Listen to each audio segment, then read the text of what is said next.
Hawak na ng mga otoridad ang nakatalang rank 1 most wanted person sa Caba, La Union matapos itong maaresto sa ikinasang manhunt operation ng Caba PNP sa Bawang La Union. Ang kabuuan ng balita mula kay Police Staff Sergeant John Del Supremo. Matagumpay na naaresto ng pinagsanib na pwersa ng Caba PNP, katuwang ang mga operatiba mula sa La Union PIU at PIT La Union ng RIU-1, ang isang rank 1 most wanted person sa bayan ng Caba, La Union, sa barangay Kinabiti, Bawang La Union noong Hunyo 21, 2025. Kinilala ni Police Major Clinton P. Amawan, hepe ng Caba Municipal Police Station, ang akusado sa alias na Danny, 70 anyos, isang makines at residente ng barangay Lasud, Caba, La Union.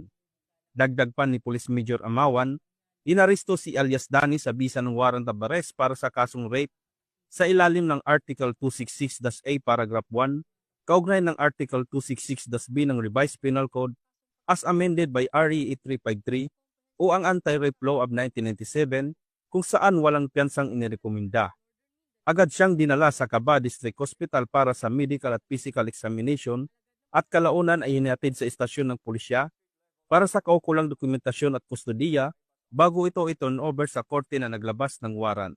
Samantala, ang matagumpay na operasyon na ito ay bahagi ng patuloy na kampanya ng Caba PNP laban sa kriminalidad upang mapanatili ang kapayapaan at seguridad sa kanilang komunidad. Mula dito sa Ilocos Region, ako ang inyong PNN correspondent, Police Staff Sergeant John Del Supremo, alagad ng batas, taga-taguyod ng Balitang Pulis.